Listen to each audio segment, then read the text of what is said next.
제가 주일학교 시절에 한 꿈을 꾸었어요. 근데 그 꿈이 지금 40대가 되었어도 여전히 기억에 남는 한 꿈이었습니다. 그 꿈을 꾸고 난 다음에 엄마에게 달려가서 그 꿈을 막 이야기했어요. 그리고 그 꿈을요, 그때는 그림으로도 그려 놓았었어요. 그 꿈이 무엇이었냐면 두 길이 보였어요. 한 길은 좁고 한 길은 너무나 협착해서 많은 사람이 있지 않았어요. 근데 그 길로 막 제가 쭉 걸어가 보았어요. 근데 그 쭉 걸어갔더니 얼마나 걸었는지 모르지만 그 길 끝에는요, 길이 막 넓어지고 너무나 화려하고 아름다운 길이 나오더라고요. 그 길이 천국의 길인가 보다 생각되어졌어요. 또 다른 길이 있었어요. 다른 길은 너무나 넓었어요. 사람들이 너무나 많았어요. 그리고 그 길을 또 막 가보았어요. 그 길을 가보았는데 그 끝에는요, 길이 막 좁아지더라고요. 막 좁아져. 사람들이 그 좁은 앞쪽에 뭐가 있나, 사람들이 뒤에서 계속 밀기 시작했어요. 막 밀더라고요. 근데 그 길 끝에 가보니까 낭떠러지더라고요. 사람들이 계속 떨어져요. 계속 떨어져. 여러분, 너무나 신통망통한 꿈이지 않습니까? 제가 너무나 어렸을 때 꿈이었지만 그 꿈이 얼마나 제게 큰 감명을 주었는지 그 꿈을 어머니에게 얘기했고, 그 꿈을 그림으로도 그려 놓아서 이 꿈이 성경에 나오는 말씀이다, 어머니가 들려주셨기 때문에 그 꿈처럼 좁은 문으로 들어가야 되겠다, 좁은 길로 가야 되겠다 생각했어요. 그래서 어렸을 때 항상 좁은 문으로만 다녔어요. 뒷문, 쪽문, 그런 곳으로만 다녔어요. 여러분, 좁은 문으로 들어가라. 오늘 예수님이 말씀하세요. 여러분, 이 한 사람이 그 예수님께 말하고 있는 이 말, 여러분 오늘 22절 뭐라고 말씀하고 있습니까? 22절 함께 읽어볼까요? 시작. 예수께서 각 성 각 마을로 다니사 가르치시며 예루살렘으로 여행하시더니, 지금 예수님은 예루살렘을 향하고 있습니다. 9장 51절을 보면 예수님께서 지금 예루살렘으로 가고 있다라고 말씀하고 있는데요, 함께 읽어볼까요? 9장 51절이에요. 함께 읽어봅시다. 시작. 예수께서 승천하실 기약이 차감해 예루살렘으로 향하여 올라가기로 굳게 결심하고, 그러니까 지금 누가복음은 9장 51절 이하부터 계속 어디를 걸어가고 있는 길이에요? 예루살렘으로 향하고 있는 길이다 말씀하고 있는 것이에요. 지금 무엇 때문에 예루살렘으로 걸어가고 있죠? 예수님이 그 십자가를 감당하기 위해서 예루살렘으로 걸어가고 있는 길이라는 것이에요. 근데 그 길에 많은 무리들이 예수님을 따랐어요. 그리고 제자들도 함께 그 길을 걸어가고 있네요. 그리고 그 제자들에게, 그리고 자신을 따르는 많은 무리들에게 예수님은 지금 말씀을 통하여 가르치시고 계세요. 그런데 그 가르침을 듣고 있는 한 사람이 예수님께 나와 지금 질문하고 있는 것이에요. 질문이 무엇이냐면 23절이 질문인데요, 함께 읽어볼까요? 뭐라고 질문하고 있는지 함께 읽어봅시다. 시작. 어떤 사람이 여짜오되 주여 구원을 받을 자가 적으니까 그들에게 이르시되, 지금 이 사람이 예수님의 가르침을 듣고 생겨난 질문이 무엇이냐면, 예수님 정말 구원 받을 자가 적겠나이다 라고 하는 것이죠. 왜냐하면 유대인들이 생각하는 구원과는 무엇이었냐면, 그 율법을 지켜 행하면 어떻게 되는 거예요? 구원을 받는다 생각했어요. 그리고 자신은 유대인이었기에 할례를 받고 안식일을 지키고 랍비들이 얘기하는 그 율법만 지켜 행하면 어떻게 된다고요? 구원을 받는다 생각했는데, 예수님이 오셔서는 다른 이야기를 하더라는 거예요. 우리가 저번 주에 보았지만 갈릴리에 죽은 사람들, 갈릴리에서 예배를 드리기 위해서, 제사를 드리기 위해서 나왔던, 근데 그들을 빌라도가 죽이는 일들을 통해서 그들은 생각했어요. 저들은 많은 죄가 있어서 죽임을 당한 것이구나. 실로암의 망대가 무너져서 18명의 사람들이 죽었을 때도 그들은 생각했어요. 그들의 죄 때문에 죽었겠구나. 그리고 랍비들도 그 죽음 앞에서 이렇게 이야기했을 것이에요. 야, 율법을 잘 지켜야 구원받는다. 야, 너희들이 죄가 있으니까 저렇게 심판당하는 것이지, 저렇게 심판당하지 않으려면 율법을 잘 지켜야 돼 라고 하는 가르침이 있었을 것이에요. 그러나 예수님의 가르침은 달랐다는 것이에요. 율법을 잘 지켜라, 너희가 율법을 잘 지켜야 구원받는다, 이런 이야기를 하는 것이 아니라, 저번 주에 뭐라고 얘기했어요? 회개하라, 그렇지 아니하면 이와 같이 멸망하리라 라고 하는 가르침이었어요. 모든 자들에게 회개하라는 것이에요. 회개해, 그리고 주님을 따르라 라고 말씀하고 있더라는 것이죠. 그 가르침을 들었던 이 사람, 아니 회개하라니, 우리가 회개할 게 어디 있어? 이렇게 주의 말씀대로 살아가고 있는데, 우리는 선민인데 우리에게 회개하라니 무슨 말이야? 깨달을 수가 없었어요. 그래서 예수님께 질문하고 있는 것이죠. 예수님, 구원받을 자가 적겠습니다. 그렇게 많이 구원받을 수 없을 것 같아요 라고 하는 질문이었다는 것이죠. 여러분, 이 질문 앞에 예수님의 대답은 무엇입니까? 우리 24절 한번 볼까요? 24절 함께 읽어봅니다. 시작. 좁은 문으로 들어가기를 힘쓰라. 내가 너희에게 이르노니 들어가기를 구하여도 못하는 자가 많으니라. 아멘. 지금 구원받을 자가 적겠다 생각되어지는, 나는 여전히 율법을 지키고 하나님의 말씀대로 할례를 받고 나는 선민이고 나는 택함받은 유대인임에도 불구하고 구원받는 것이 쉽지 않겠다 생각되어지는 그 마음 가운데에 예수님이 말씀하시는 것이에요. 뭐라고요? 좁은 문으로 들어가라 말씀하고 있다는 거죠. 여러분, 이 말씀이 저와 여러분 가운데도 들려지기를 간절히 소망합니다. 여러분, 교회를 출석한다고 해서, 또 혹은 교회에서 예배를 드린다고 해서, 또는 또 주님 앞에 헌신하며 봉사한다고 그래서 여러분 구원이 자동적으로 우리에게 주어지는 것은 아니라는 사실이에요. 교회를 출석한다고, 하나님 앞에 봉사한다고, 헌신한다고 구원이 있는 것이 아니라, 여러분 그렇게 의문을 품고 지금 질문하고 있는 이 한 사람에게 예수님이 하신 말씀은 무엇이에요? 좁은 문으로 들어가라 하는 것이죠. 제 꿈에도 나타났던 그 초등학교 그 시절, 어린 시절에 나타났던 그 좁은 문, 좁은 길. 그런데 여러분, 도대체 예수님이 말씀하시는 좁은 문으로 들어가라고 하는 이 말씀의 의미가 무엇일까 하는 것이에요. 어떤 쪽문, 작은 문, 여러분 그런 문으로 계속 우리는 나아가야 되는 것입니까? 여러분, 예수님이 말씀하시는 이 좁은 문으로 들어가라고 하신 그 말씀의 의미가 무엇일까요? 이 좁은 문은요, 바로 예수님 자신을 가리켜 말씀하고 있다는 것이에요. 우리 요한복음 10장 9절 말씀 한번 읽어볼까요? 요한복음 10장 9절 말씀 함께 읽어봅시다. 시작. 내가 문이니 누구든지 나로 말미암아 들어가면 구원을 받고 너는 들어가며 나오며 꼴을 얻으리라. 아멘. 여러분, 예수님 자신을 가리켜 자신이 뭐라고 말씀하고 계세요? 문이다 말씀하고 계세요. 여러분, 예수님이 구원으로 인도하는 문인 줄 믿습니다. 여러분, 다른 문은 없어요. 오직 예수님만이 저와 여러분을 하나님께로 인도하는 문이다 말씀하고 있다는 것이죠. 그런데 오늘 자기 자신을 가리켜 문이신 그 예수님이 왜 좁은 문으로 들어가라고 말씀하고 있을까요? 좁다라고 하는 그 의미 속에 여러분 두 가지가 내포되어져 있다 생각되어져요.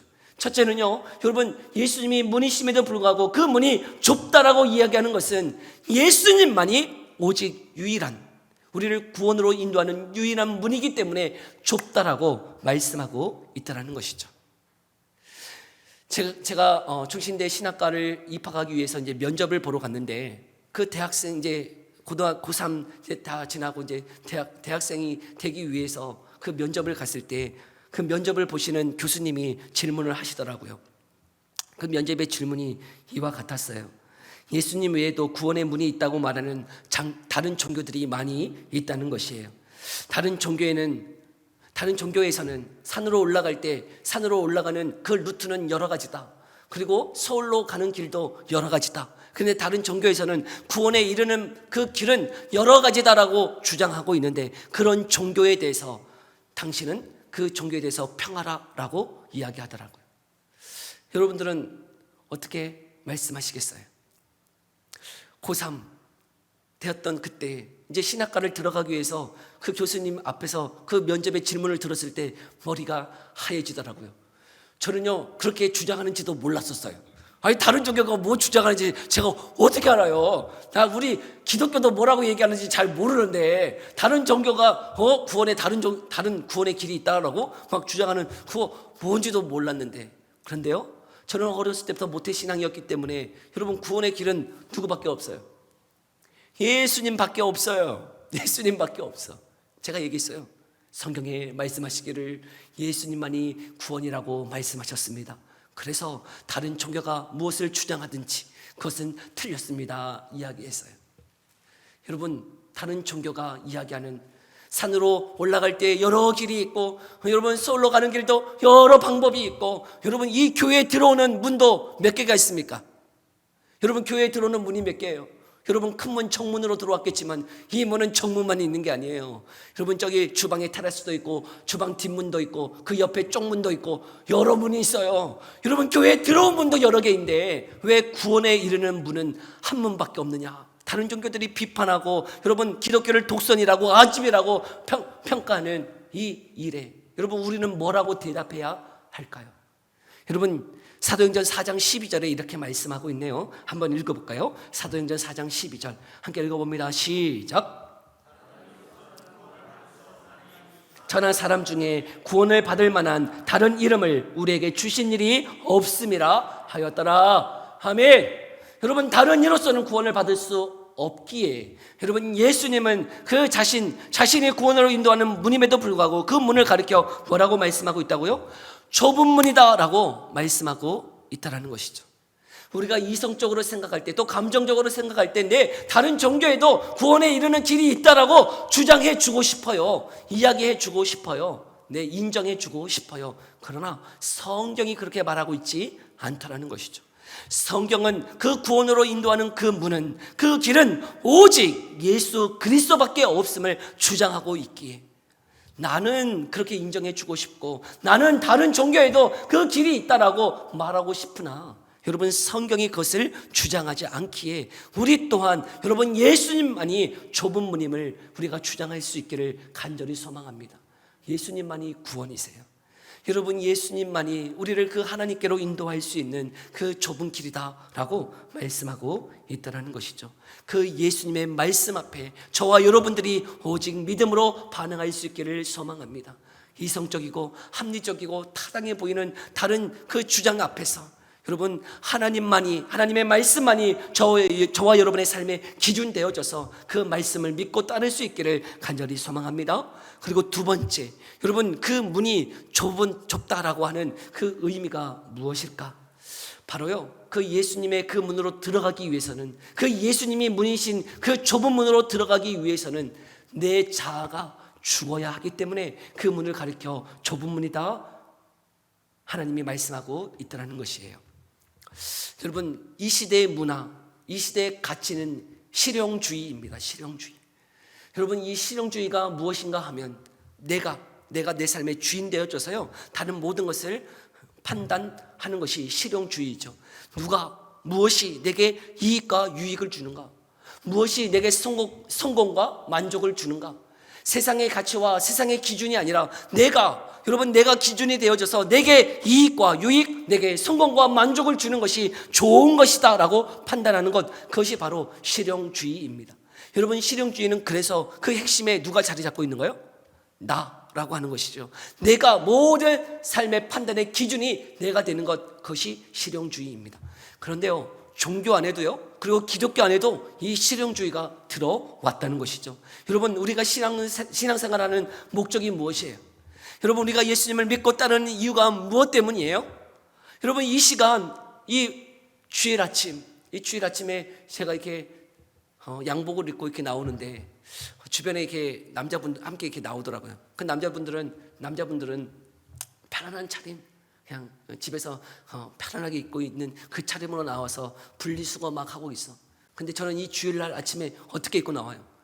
양복 입고 여러분 갇혀 입고 막 분주하게 나오는데 그 남자를 이렇게 바라보면서 좋겠다 하는 생각돼요. 예배를 드리러 가는 목사인 저도요 그 편하고 그냥 편하게 쉬고 있는 그 사람 바라보면서요 좋겠네, 삶 참 편해 보인다 라고 하는 생각이 들더라고요. 여러분 주일날 11시 예배 드리기 위해서 이렇게 나올 때 여러분 어떤 생각 드세요? 이렇게 갇혀있고 나올 때 너무 즐겁다, 하나님 앞에 예배 드리는 것이 너무 좋다 하면서 막 신나서 오신 분 제가 봤을 때 몇 분 없어요. 몇 분 없어. 다 죽을 상하고 막 여기 나와 계셔. 죽을 상하고 여기에 왜 나와 계시는 거예요? 여러분 왜 이거 나와가지고 이렇게 힘들고 추운데 막 집에 따뜻한데 막 이렇게 있고 싶은데 막 죽을 상하면서 우리 애들 막 목줄에 끌려서 이렇게 나와 있는데 여러분 왜 이 시간에 이렇게 나왔느냐 하는 것이죠. 왜요? 하나님이 우리의 삶의 주인이시기 때문이죠. 내가 내 삶의 주인이 아니고, 내가 내 영광과 내 만족을 위해서 사랑하는 자가 아니고, 내 삶의 주인이 하나님이시라는 것을 알게 하셨고, 여러분 믿게 하셨고, 그 주님을 예배하지 않으면 안 되기에 저와 여러분이 이 자리에 나온 줄 믿습니다.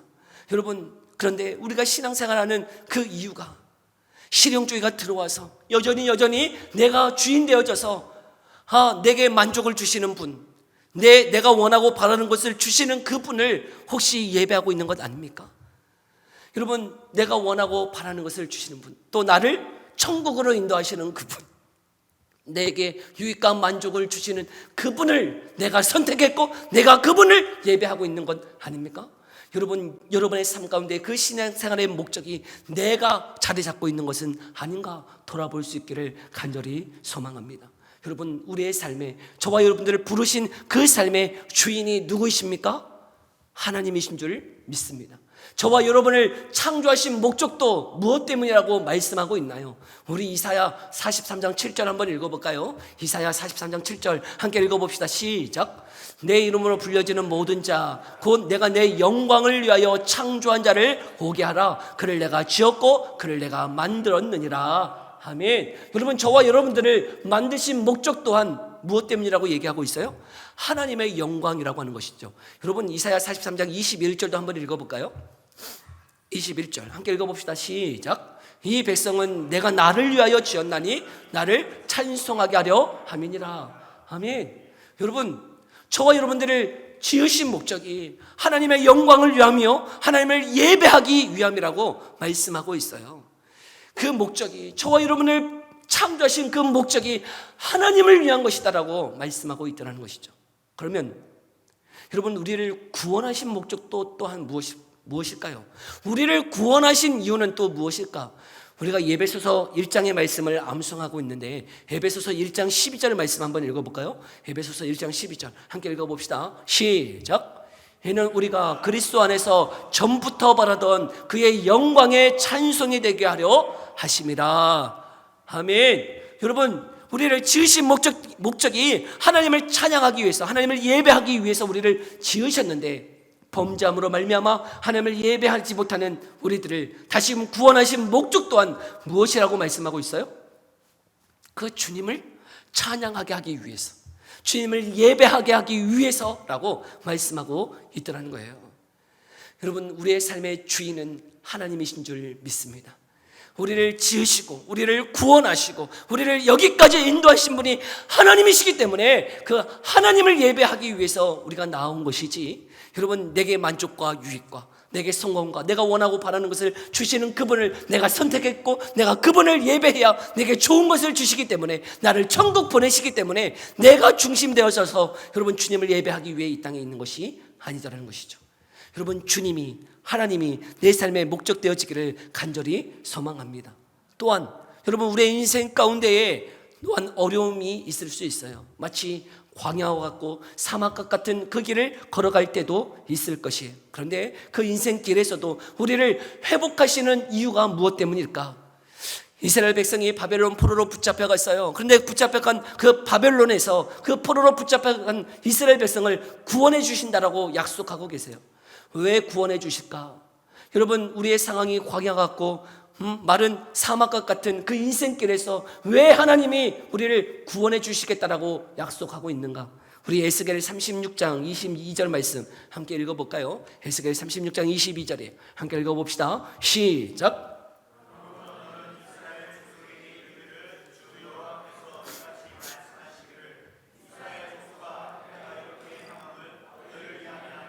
너희가 들어간 그 여러 나라에서 더럽힌 나의 거룩한 이름을 위함이라. 아멘.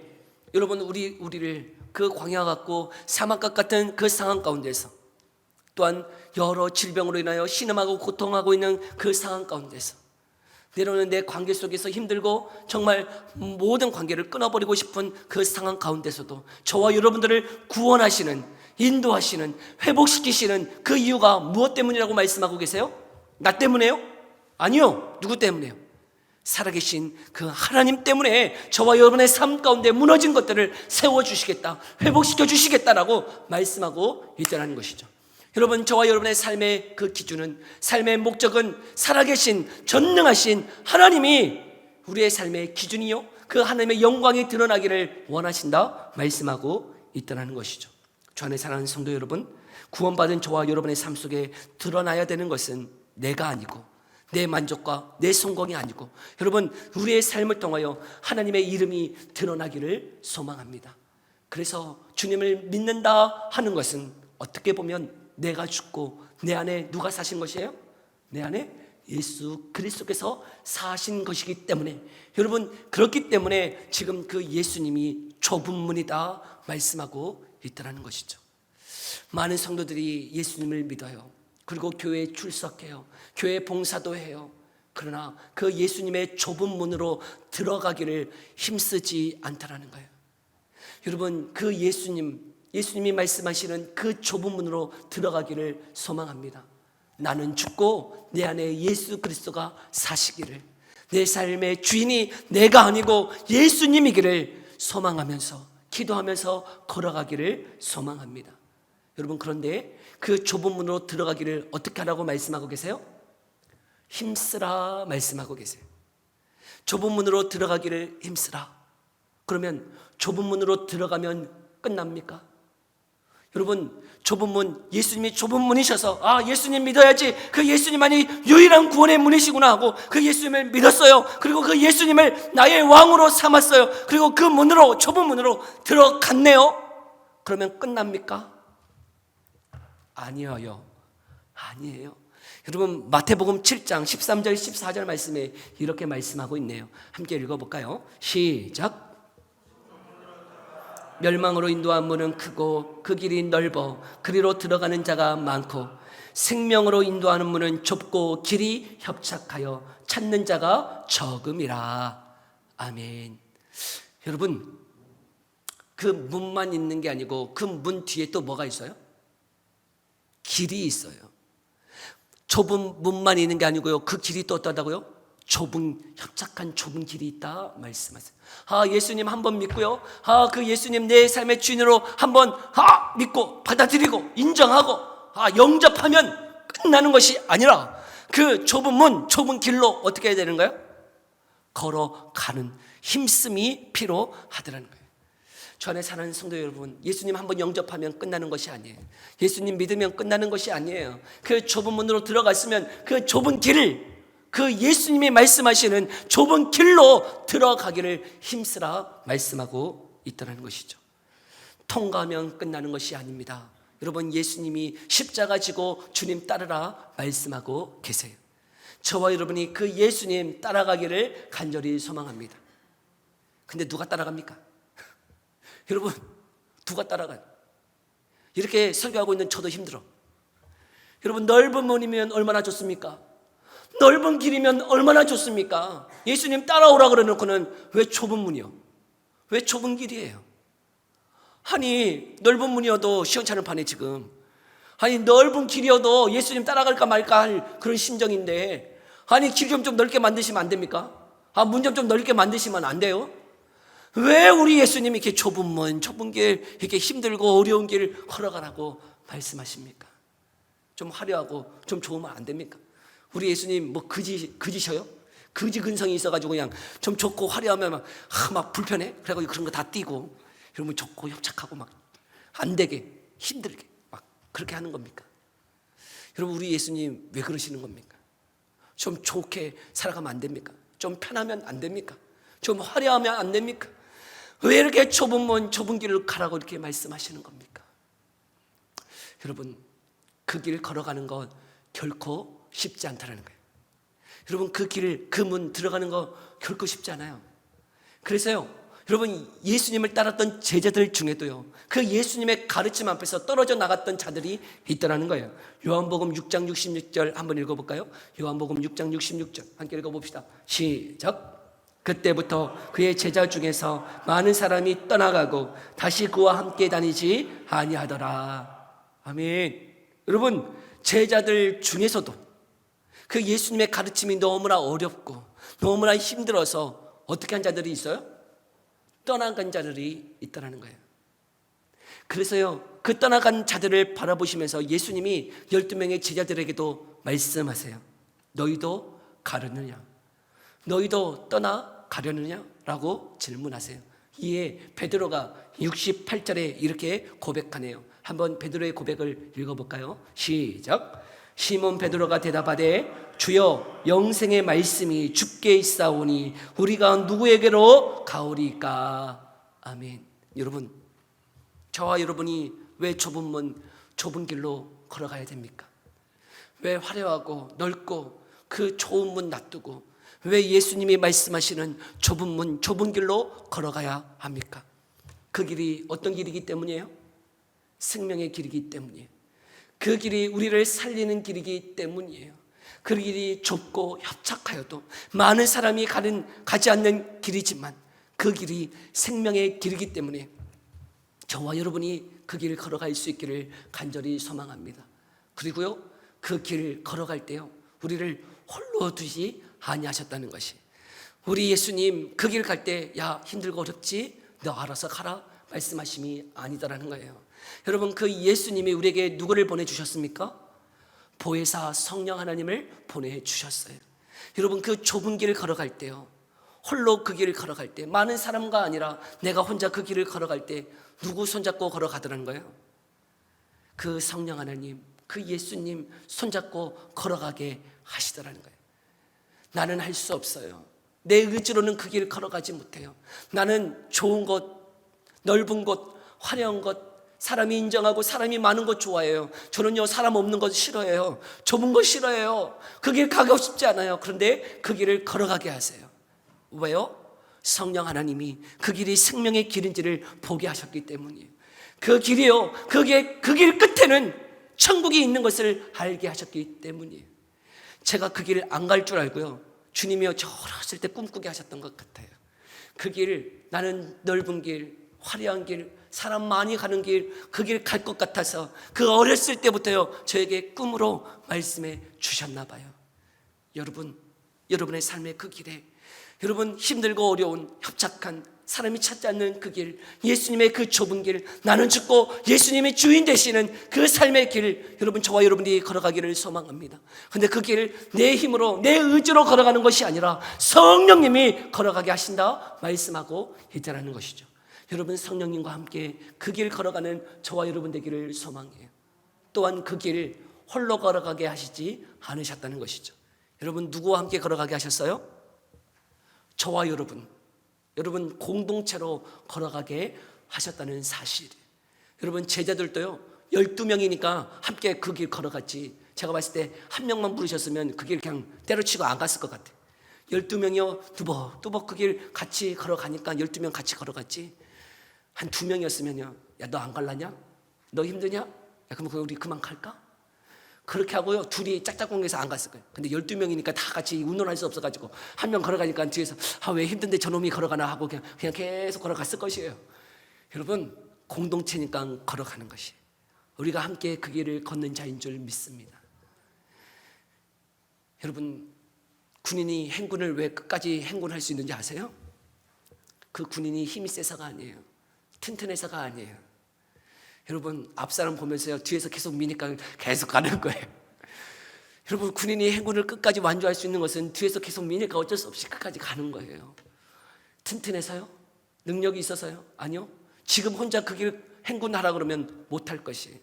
여러분, 완장을 다 메고 그거 혼자, 야, 지금 여기서 거기까지 그 전에 왔었지? 너 그 전에 한번 해봤었지? 야, 너 걸어와? 그러면요, 아무도 못해요.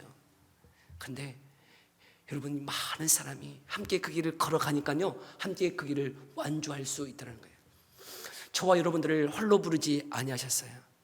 공동체로 부르셨어요. 저와 여러분이 그 좁은 문, 좁은 길로 걸어가고 있는 한 공동체인 줄 믿습니다. 여러분, 함께 걸어갑시다. 여러분, 그 좁은 문으로 나아갑시다. 화려하고 넓은 문이 아니라 정말 생명의 길은 그 예수님을 유일한 구원자로 믿고 그분 앞에 나는 죽고 예수님이 여러분의 왕이시며 주인 되시는 그 좁은 문으로 들어갑시다. 그 문으로 들어가기를 힘쓰는 저와 여러분의 삶 되어지기를 소망해요. 그 길 홀로 가게 하지 않으셨어요. 성령님이 함께 하세요. 그리고 공동체로 우리가 함께 그 길 걸어가고 있는 줄 믿습니다. 여러분, 우리 손잡고 그 길 끝까지 완주할 수 있는 저와 여러분의 삶 되어지기를 간절히 소망합니다. 우리 이 시간 다 함께 일어나실까요? 우리 이 시간 다 함께 일어나셔서 함께 고백했으면 좋겠어요. 우리가 걷는 이 길은 이라고 하는 찬양인데요, 우리가 함께 고백하면서 결단하면서 이 찬양 부르시고 함께 기도했으면 좋겠는데요, 여러분 들은 말씀을 생각하면서 여러분 그 길 끝에 주님이 계세요. 우리를 맞이하고 계세요. 그리고 그 길을 홀로 걸어가게 하시지 않으셨어요. 성령님 함께 하시고 여러분 우리 공동체로 함께 이 길 걸어가게 하신 줄 알고 여러분 이 길 함께 걸어갈 수 있기를 소망합니다.